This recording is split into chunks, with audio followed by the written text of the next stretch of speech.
जोहार झारखंड में हूं संतोष गंगवार। बुलेटिन की शुरुआत करेंगे एक बड़ी खबर के साथ। खूंटी के मुरहू में हिंसा के बाद पूरे इलाके में धारा 163 लागू कर दी गई है। हालात को देखते हुए प्रशासन पूरी तरह से अलर्ट मोड पर है और इलाके की सभी दुकानें बंद कर दी गई हैं। शुक्रवार को रामनवमी की शोभा यात्रा जब मुरहू स्थित मस्जिद के पास पहुंची तभी वहां से जुलूस पर पत्थरबाजी की गई। इस घटना में कई लोग, जिसमें पुलिसकर्मी भी शामिल है, घायल हो गए। घटना के बाद इलाके में अफरा तफरी का माहौल बना हुआ है। हालांकि पुलिस ने तत्काल कार्रवाई करते हुए स्थिति को नियंत्रण में लिया और दोषियों के खिलाफ कार्रवाई का आश्वासन दिया। आज सुबह सुबह एक बार फिर लोगों का गुस्सा फूट पड़ा और दोनों पक्षों के बीच जमकर पत्थरबाजी हुई, जिसके बाद प्रशासन ने एहतियातन धारा 163 लागू कर दी। फिलहाल पुलिस बल की तैनाती के साथ स्थिति नियंत्रण में बताई जा रही है। यहाँ पर सामान्य है हम लोग का, कोई किस्म का कोई दिक्कत नहीं है। हाँ, उन लोग भी हमारा भाई बंधु के जैसा है, हम लोग भी उनका भाई बंधु के जैसा है, और कुछ नहीं है। मतलब आज तक मुरहू में ऐसे नहीं, कभी नहीं हुआ था ये सब वातावरण हम लोग में। भी यहाँ पर कुछ है नहीं, बिल्कुल माहौल शांत है। जैसे पहले था वैसे आज भी है और आगे भी वैसा ही रहेगा। अब देख लीजिए, हम भाई के साथ बैठे हुए हैं, इत्मीनान से, हम लोग कोई टेंशन नहीं, कोई दिक्कत। जो लोगों ने गलत किया उनके साथ अब जो किया होगा वो अपना कानून कार्रवाई करेगा अपना। अचानक उधर से पत्थर चलने लगा, उधर मुसलमान मोहल्ला तरफ से। उसके बाद हम तो अन्नपूर्णा होटल गए थे, तब तक हमको भी लग गया एगो। अब लग गया तो हम भीड़ का हिसाब बन गया वाला हिसाब है, फिर हम क्या करेंगे, निकल गए हैं अपना। रामनवमी रोज जो है ना, हम लोग का जुलूस जो अखाड़ा है वहाँ पे 6 बजे शाम को आसपास कुछ मतलब कि मस्जिद तरफ से पत्थर जो है ना 4-5 पत्थर फेंका गया था और उसी के बाद माहौल जो है ना खराब हुआ। रामनवमी के मौके पर खूंटी जिला के मुरहू इलाके में जब शोभा यात्रा निकल रही थी उसी वक्त पत्थरबाजी की घटना जो है वो की गई।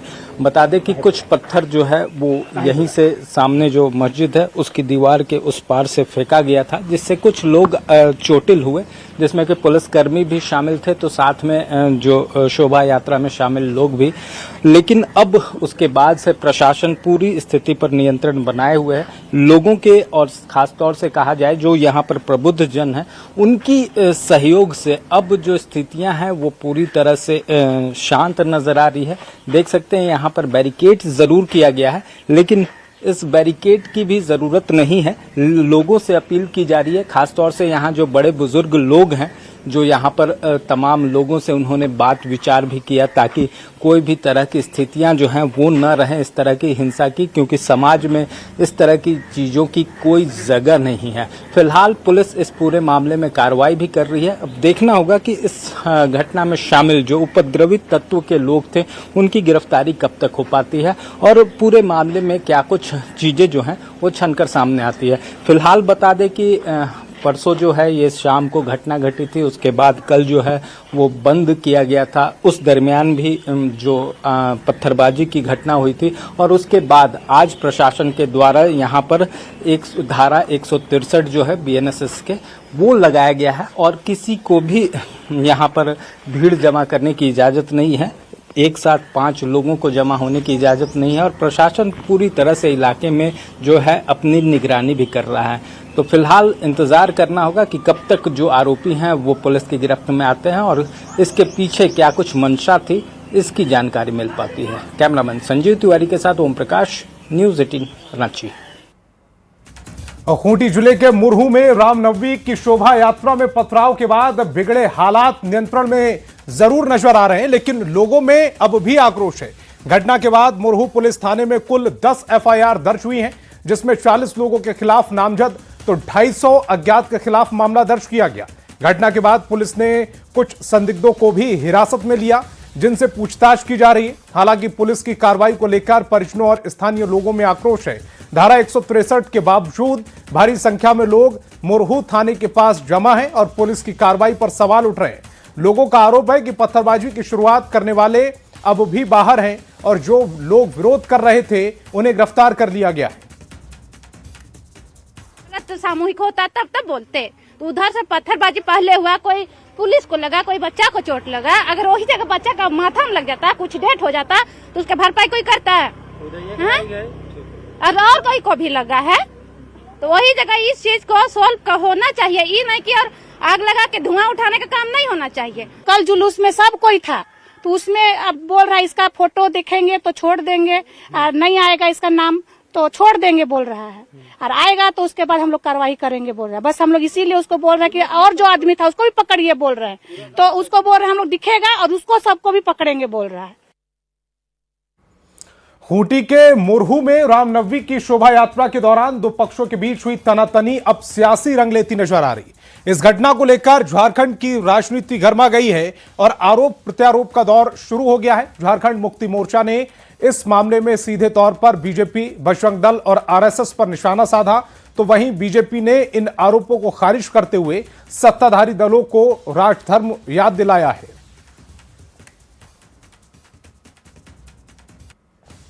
जिला प्रशासन सफल रहा तभी तो कोई अप्रिय घटना नहीं घटी। लोगों ने कोशिश किया तनाव पैदा करने का, और लोग नहीं बल्कि भारतीय जनता पार्टी, बजरंग दल, आरएसएस के लोग उसमें शामिल रहते हैं पूरे झारखंड में। चूंकि इनका संगठन कमजोर हो चुका है, ये राजनीतिक रूप से लड़ाई नहीं लड़ पाते हैं, तो ये सब जो मौका है रामनवमी का या अन्य पर्व त्योहार जो आते हैं उसमें ये तनाव भड़काते हैं, एक दूसरे के प्रति हिंसा फैलाने की कोशिश करते हैं। देखिए, ये बेशरम लोग राजधर्म भी भूल गए। राजधर्म होता है कि आप बिना तुष्टिकरण के अपने राज्य के सभी नागरिकों के हित का ख्याल रखें। साहब, ऐसा होता है हिंदू के पर्वों में अक्सर इस तरीके का व्यवधान होता है। चंद्रमा में व्यवधान हुआ, मुरहू में सांप्रदायिक तनाव हो गया, एक विशेष समुदाय को छूट दी जाती है। और डीजीपी काहे का ये सब करती हैं कि वो मीटिंग कर रही हैं, विजिट कर रही हैं, शांति समिति की बैठक, कुछ नहीं होगा, एक पत्थर भी नहीं चलेगा। और देखिए क्या हो गया झारखंड में। तो ये सरकार जब तक तुष्टिकरण करेगी ऐसी घटनाएं होती रहेंगी। अब बड़ी खबर जमशेदपुर से है, जहां गोलमुरी बाजार में हिंसक झड़प की घटना हुई है। श्री गोलमुरी बजरंग अखाड़ा से जुड़े दो पक्षों के बीच आपसी विवाद लाठी डंडे, कुर्सी और तलवार तक पहुंच गया। इस झड़प में महिला समेत कुल 7 लोग गंभीर रूप से घायल हुए हैं। विवाद का कारण अखाड़ा के लाइसेंस के पूर्व धारक स्वर्गीय कालीचरण की तस्वीर को हटाए जाने को लेकर हुआ है। जब इस पर आपत्ति जताई गई और पूछताछ की गई तो मंदिर कमेटी के कुछ सदस्यों के साथ विवाद हो गया, जिसके बाद अपने ही अखाड़ा समिति के सदस्य आपस में भिड़ गए और हिंसक झड़प शुरू हो गई। सूचना मिलने पर बड़ी संख्या में पुलिस मौके पर पहुंची और मामले को शांत कराया। घायल लोगों का इलाज एमजीएम अस्पताल में चल रहा है। दोनों पक्षों ने एक दूसरे के खिलाफ थाने में शिकायत दर्ज कराई है।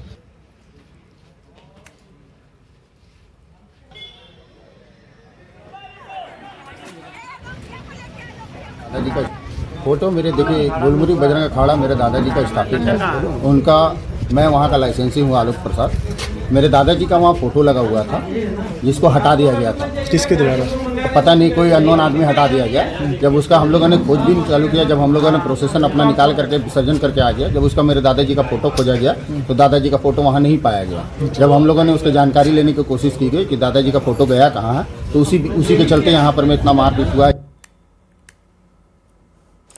और गुमला से बड़ी खबर है, घाघरा थाना क्षेत्र में मेला देखकर घर लौट रही नाबालिग लड़की से रेप की घटना को अंजाम दिया गया। पीड़िता ने घाघरा थाने में लिखित शिकायत दर्ज कराई। बताया जा रहा है कि तेज बारिश और तूफान आने के कारण नाबालिग अपनी सहेलियों के साथ एक शेड में रुककर बारिश और तूफान थमने का इंतजार कर रही थी। इसी बीच गांव का ही एक बाइक सवार युवक वहां आया और सहायता देने के नाम पर रेप किया।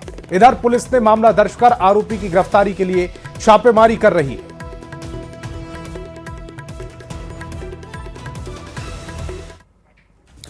और रांची के अनगढ़ा थाना क्षेत्र में भीषण सड़क हादसे में 2 बाइक सवार युवकों की मौत हो गई। ट्रक की चपेट में आने से 2 बाइक सवार युवकों की मौत हुई है। घटना की जानकारी मिलते ही पुलिस मौके पर पहुंची और शवों को कब्जे में लिया है। जानकारी के अनुसार टक्कर इतनी जोरदार थी कि बाइक टुकड़ों में बिखर गई और ट्रक भी अनियंत्रित होकर क्षतिग्रस्त हो गया। पुलिस ने ट्रक को कब्जे में लेकर जांच शुरू कर दी और मृतकों की पहचान के साथ ही आगे की कार्रवाई की जा रही है। तस्वीरें आपकी टेलीविजन स्क्रीन पर हैं।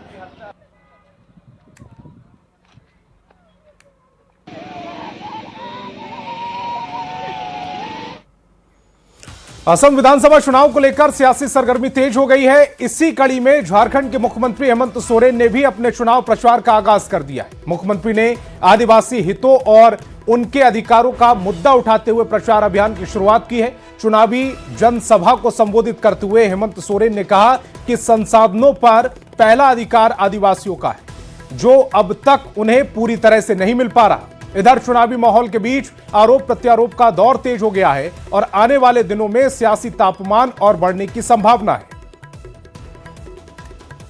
आसाम चुनाव में आर पार की लड़ाई है। जो सामंतवादी ताकतें हैं, तानाशाही ताकतें हैं, फिरका परस्त ताकतें हैं, उनको सत्ता से हटाना मुख्य मकसद है। और जो बातें माननीय मुख्यमंत्री ने कल सभा में कही कि आदिवासियों का पहला अधिकार है जो संसाधन है उन पर, निश्चित रूप से उसी की लड़ाई तो है। और उसी की लड़ाई झारखंड मुक्ति मोर्चा कई वर्षों से लड़ता चला आ रहा है।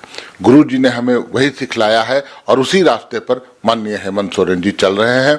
ऐसा लगता है कि माननीय मुख्यमंत्री जी अपनी ही पटकथा को पढ़ रहे हैं।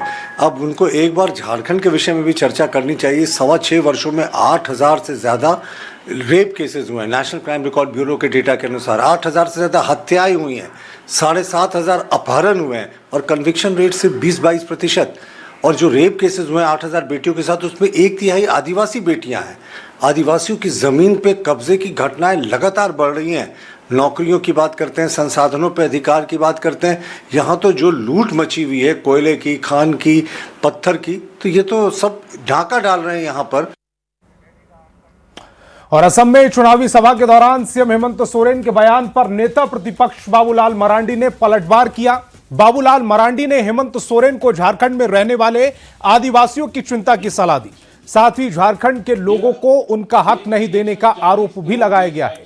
इससे जुड़ा विषय है, इसमें स्वार्थ भरी राजनीति का कोई स्थान, वे देश का बहुत बड़ा नुकसान कर रहे हैं। मैं सभी देश तो वोट लेने के लिए वहां जा करके वो अपने दर्द दिखा रहे हैं, लेकिन वास्तव में तो बेदर्दी है। यहाँ किस प्रकार से आदिवासियों के साथ जुल्म हो रहा है, मुझे लगता है कि हमसे आप सब लोग अधिक जानते हैं। अब चले जाइए, यहाँ जमीन छीन रहा है कि नहीं छीन रहा है, बार बार अभी आज तक घोषणा नहीं किया है। कहाँ रिम्स 2 के नाम पर नगड़ी में। और प्रधानमंत्री के मन की बात कार्यक्रम को लेकर राजनीतिक बयानबाजी का दौर शुरू हो गया है। एक तरफ जहां बीजेपी नेता बाबूलाल मरांडी ने युद्ध के बीच देश में अफवाह फैलाने का आरोप लगाया, तो वहीं बाबूलाल मरांडी के बयान पर स्वास्थ्य मंत्री इरफान अंसारी ने प्रतिक्रिया दी। उन्होंने बाबूलाल मरांडी को बीजेपी का तोता बताया। मंत्री इरफान अंसारी ने कहा है कि ये मन की बात सिर्फ 4 मई तक ही चल रही है। 5 राज्यों के विधानसभा चुनाव के रिजल्ट आने के बाद उनकी मन की बात नहीं, सिर्फ घबराहट की बात होगी। मन की बात बाबूलाल मरांडी जी क्या कहेंगे? अभी तो बाबूलाल मरांडी जी, मैं कहूँगा ना, तोता बन गया है, तोता। बाबूलाल मरांडी जी को मोदी जी से बात करनी चाहिए कि आज हमारी माँ बहनें लाइन पर लग गई है, गैस के हाहाकार है, LPG गैस के हाहाकार मचे हुए हैं, उस पर बोलना चाहिए। उस पर बाबूलाल जी को हिम्मत नहीं है, लेकिन मन की बात की प्रशंसा करेंगे। 4 मई तक ही मन की बात है, उसके बाद बौखलाहट की बात होगी, आप देखिएगा। और हजारीबाग में नाबालिग बच्ची के साथ रेप हत्याकांड मामले में बीजेपी मुखर नजर आ रही है। प्रदेश बीजेपी ने इस मामले के आरोपियों को गिरफ्तार करने का आज शाम तक का अल्टीमेटम दिया है। आज शाम तक गिरफ्तारी नहीं होने पर मशाल जुलूस, फिर हजारीबाग बंद और फिर झारखंड बंद की घोषणा की गई है।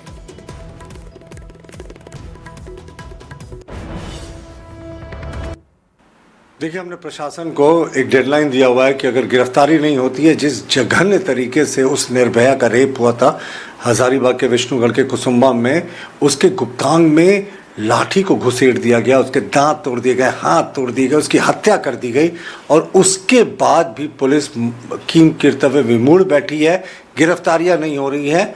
आज शाम तक गिरफ्तारी नहीं हुई तो मशाल जुलूस निकलेगा और पहले हजारीबाग बंद होगा, फिर यह आंदोलन पूरे झारखंड में बढ़ेगा। और बीजेपी के प्रदेश अध्यक्ष आदित्य साहू ने सीएम आवास को लेकर राज्य सरकार पर हमला बोला। उन्होंने कहा कि सरकारी पैसे का दुरुपयोग किया जा रहा है। लोगों को अबुआ आवास का वादा किया लेकिन वो नहीं मिल रहा है। यहां विदेशों से शीशा मंगवाकर शीश महल बनवाया जा रहा है। एक तरफ यहाँ के छात्रों को, यहाँ के वृद्ध माता पिता को पेंशन नहीं मिल रहा है, स्टाइपेंड नहीं मिल रहा है और 67 करोड़ की लागत से माननीय मुख्यमंत्री जी शीश महल बनवा रहे हैं। विचार करना चाहिए। जहाँ एक तरफ अबुआ आवास की उन्होंने घोषणा किया था, अबुआ आवास लोग को मिल नहीं रहा है और अपना शीश महल बनाने का काम कर रहे, विदेशों से शीशा मंगा करके ड्राइंग रूम बनाने का प्रोविजन किया है। फवारे और गार्डन के लिए करोड़ रुपये प्रावधान किए गए हैं। तो इस प्रकार से आप सोच सकते हैं कि राज्य कहाँ जा रहा है। कहते कुछ और करते कुछ है माननीय मुख्यमंत्री जी। और बीजेपी के मुख्यमंत्री आवास पर सवाल पर इरफान अंसारी ने पलटवार किया। उन्होंने कहा कि क्या आदिवासी मुख्यमंत्री अच्छे मकान में नहीं रह सकते? क्या सिर्फ बीजेपी के लोग ही अच्छे घर में रहने के हकदार हैं? शीश महल आप कैसे बोल सकते हैं? आप एक पत्रकार होकर शीश महल बोल सकते हैं? क्या एक आदिवासी मुख्यमंत्री क्या घर में अच्छा घर में नहीं रह सकता है? क्या भाजपा के लोग ही रहेंगे? सुरक्षा के दृष्टिकोण से मुख्यमंत्री जी जहाँ रहते हैं वो सुरक्षित नहीं है। हम लोग भी जाते हैं, कोई भी घुस जाएगा सीएम हाउस में। मुख्यमंत्री मालिक होता है, याद रखिएगा। उसके तहत उनका घर बन रहा है। भाजपा को बोलिए कम से कम इन बातों से बचे और मुद्दे पे आए। और राजकीय हित में यदि कोई आवाज उठाती है भाजपा तो हम लोग उसको जवाब देंगे। खबर गिरिडीह से, जहां के तिसरी प्रखंड के चकरमुंडा में पार्क निर्माण का आदिवासियों ने विरोध किया है। जानकारी के मुताबिक वन विभाग की जमीन पर पार्क बनाया जा रहा, लेकिन ग्राम सभा की सहमति नहीं मिल पा रही थी। इतना ही नहीं, आदिवासियों की कुछ रहती जमीन पर भी जेसीबी चला दी गई, जिस कारण लोग भारी संख्या में हथियार के साथ विरोध प्रदर्शन कर रहे हैं। गिरिडीह जिले के तीसरी प्रखंड के अंतर्गत आने वाले चकरमुंडा में यहाँ पर पार्क का निर्माण हो रहा है। फॉरेस्ट की जमीन पर वन विभाग के द्वारा यहाँ पर किया जा रहा है, जिसे लेकर यहाँ के स्थानीय जो आदिवासी समाज के लोग हैं इस पार्क निर्माण की प्रक्रिया का लगातार पिछले कई दिनों से विरोध कर रहे हैं। तस्वीरों में आप देखिए, हमारे पीछे यहाँ पे सैकड़ों की संख्या में महिला, पुरुष, आदिवासी समाज के लोग अपने पारंपरिक हथियार के अलावा ढोल नगाड़े के साथ यहाँ पे पहुँचे हुए हैं। वो कब्जा बना रहा है सरकार का कहना है जंगल हमारा है और यहाँ का रैयत का बात है। हम लोग पुरखा ने इतना दिन से रह रहा है, ये जमीन हमारा कब्जा में है तो हम ही लोग का रहेगा। ना झारखंड सरकार का है ना केंद्र सरकार का है, यहाँ लोगों का जमीन है। किस लिए हम बोलेंगे? यहाँ पुरखों ने ये जमीन को बचा के रखा है। मार मैदान इसी में करता है गरीब इंसान। बाकी आज इतना बड़ा इन लोग का ऊपर में दुर्व्यवहार हो रहा है, पूरा जमीन कब्जा किया जाता है और रास्ता भी यही है। आप लोग विरोध कर रहे हैं। पहले अपना जमीन हम लोग का दादा लोग नहीं रखा है, इसलिए हम लोग विरोध कर रहे हैं। हम लोग विरोध कर रहे हैं कि यहाँ पर हम लोग का छोटा सा जगह है और चकरमुंडा घर हुआ है और हम लोग का मतलब घर है, टोटल घर है मतलब मिट्टी का ही है हम लोग का।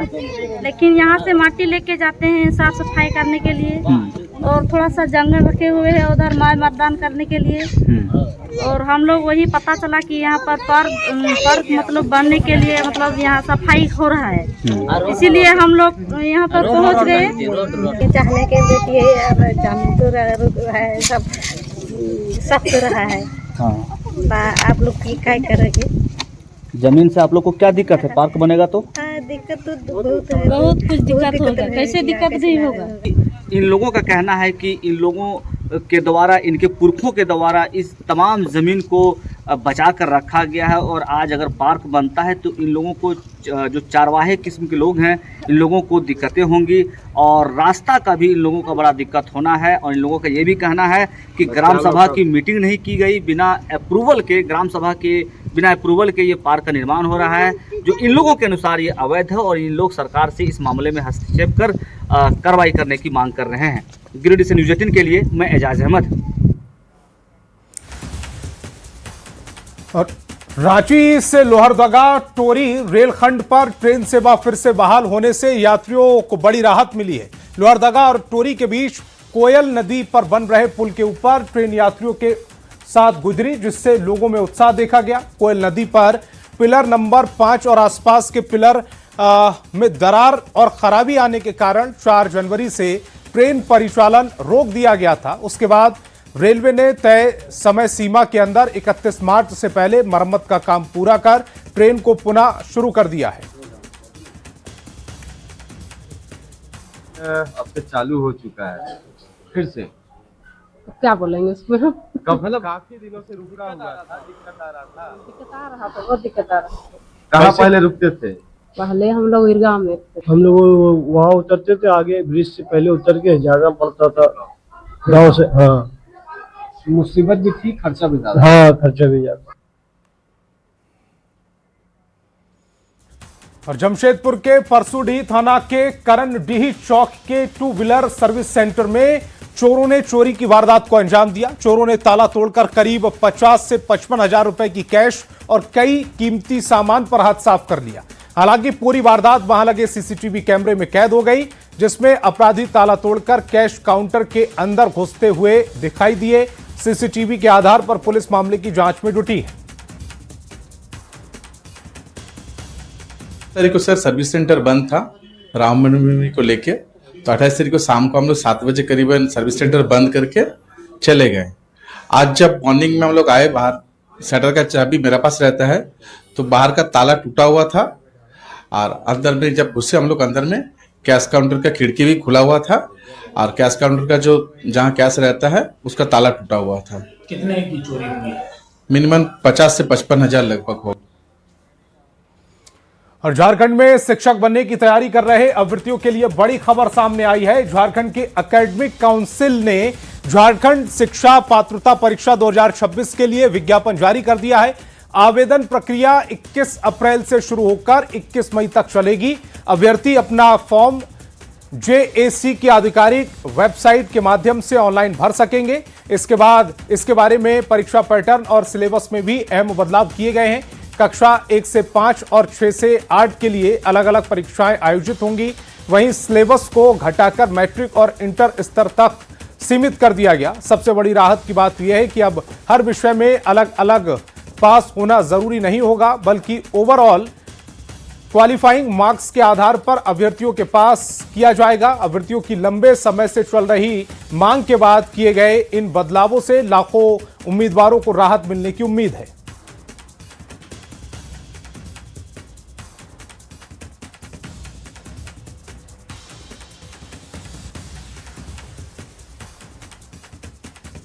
रांची के छात्र छात्राओं के लिए एक बड़ी खुशखबरी आई है। मोहराबादी में बन रही 7 मंजिला अत्याधुनिक लाइब्रेरी का निर्माण कार्य तेजी से अंतिम चरण में पहुंच गया है। राज्यपाल संतोष गंगवार और केंद्रीय रक्षा राज्य मंत्री संजय सेठ ने मौके पर पहुंचकर निर्माण कार्य का निरीक्षण किया और प्रगति का जायजा भी लिया है। केंद्रीय राज्य मंत्री संजय सेठ ने बताया कि इस लाइब्रेरी का लोकार्पण जुलाई महीने में किए जाने की योजना है।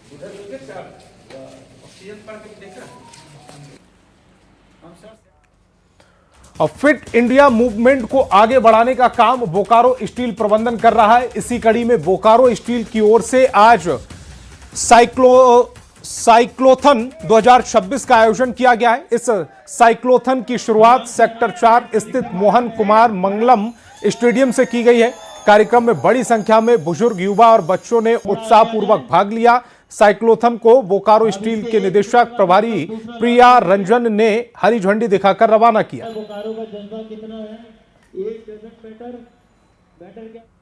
ये जीतने का गेम नहीं है, ये गेम खाली इस बात के लिए कि लोग कितना पार्टिसिपेट करते हैं, लोग कितना सामने आते हैं और अपने आप को फिट रखने में लोग कितना इसमें सम्मिलित होते हैं, उसके लिए।